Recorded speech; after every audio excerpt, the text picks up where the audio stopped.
शनिवार का दिन चुनाव आयोग को भी अच्छा लगा। सुबह बताया, दोपहर बाद 5 राज्यों में चुनावी तारीखें बताऊंगा। 3:30 बजे मुख्य चुनाव आयुक्त सुशील चंद्र आए और बताने लगे, उत्तर प्रदेश में 7 चरणों में वोटिंग होगी, 10 फरवरी से 7 मार्च तक। पंजाब, उत्तराखंड और गोवा में एक साथ 14 फरवरी को वोटिंग करा लेंगे। बचा मणिपुर, तो वहां 27 फरवरी और 3 मार्च को वोट पड़ेंगे। सब जगह नतीजे की एक ही तारीख 10 मार्च। 8 जनवरी से 10 मार्च कुल हुए 62 दिन, यानी इन 62 दिनों तक चुनाव की पीठ पर कोरोना की सवारी। अब वो बातें जो सबसे अहम बोली, चुनाव लड़ने वालों के लिए 8 बातें। 1, 15 जनवरी तक रैली, जनसभा नहीं कर सकेंगे। वर्चुअल रैली और डोर टू डोर प्रचार करने की इजाजत। डोर टू डोर प्रचार में भी केवल 5 लोग ही जा सकेंगे। 2, 15 जनवरी के बाद कोरोना के हालात का रिव्यू किया जाएगा और फिर रैलियों व जनसभाओं पर फैसला लिया जाएगा।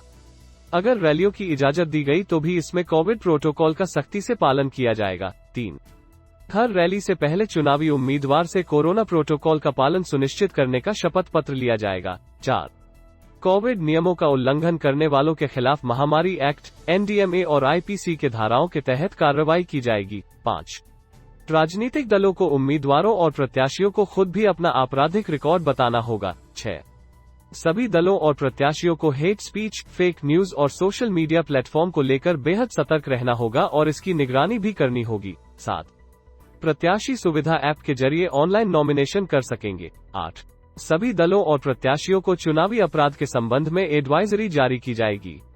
कोड ऑफ कंडक्ट का सख्ती से पालन करना होगा। चुनाव में हार जीत तय करने वाले वोटर्स के लिए 6 बातें। 1, कोरोना संक्रमित भी वोट डाल सकेंगे, उनके लिए पोस्टल बैलेट की सुविधा। 2, 80+ सीनियर सिटीजन्स और दिव्यांगों के लिए डोर स्टेप वोटिंग की सुविधा। 3, 16% पोलिंग बूथ बढ़ाए गए हैं।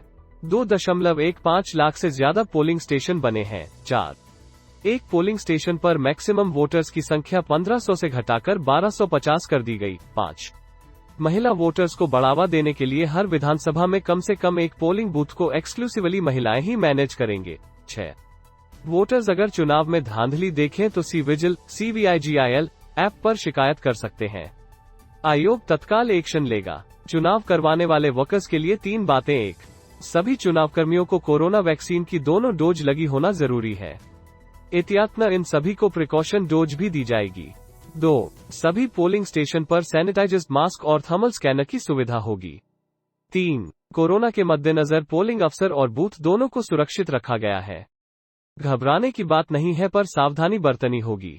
उत्तर प्रदेश में 7 चरणों में चुनाव। यहां पिछली बार भाजपा को मिली थी 325 सीटें। उत्तर प्रदेश में 7 चरणों में चुनाव होंगे। यहां पहले फेज की वोटिंग 10 फरवरी को होगी और आखिरी फेज की वोटिंग 7 मार्च को। यहां 2017 के विधानसभा चुनाव में भाजपा को 325 सीटें मिली थीं। 2019 के लोकसभा चुनाव में 80 सीटों में से भाजपा प्लस को 64 सीटें मिली थीं।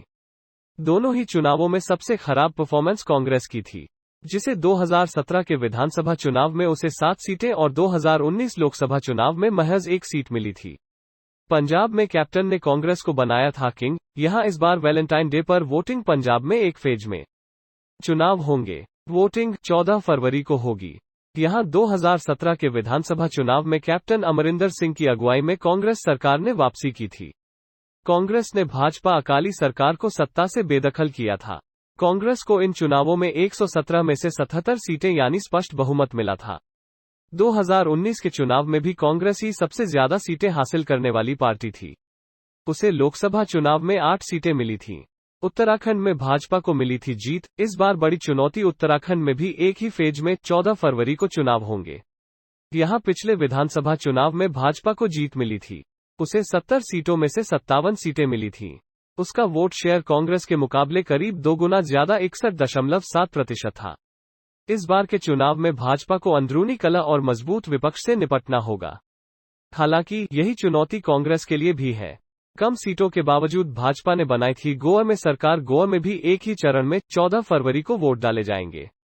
2017 के विधानसभा चुनाव में गोवा की 40 सीटों में से भाजपा ने 13 सीटें जीती थीं और कांग्रेस ने 17 पर सरकार बनाने के मामले में भाजपा ने बाजी मार ली थी। भाजपा ने एमएजी और अन्य पार्टियों के सहारे सरकार बना ली थी। पिछली बार आम आदमी पार्टी को कोई भी सीट नहीं मिली थी, जो इस बार पूरी ताकत से मैदान में उतरी है। मणिपुर में भी भाजपा को मिली थी जीत। मणिपुर में इस बार 2 चरणों में चुनाव होंगे। यहां 27 फरवरी और 3 मार्च को वोटिंग होगी।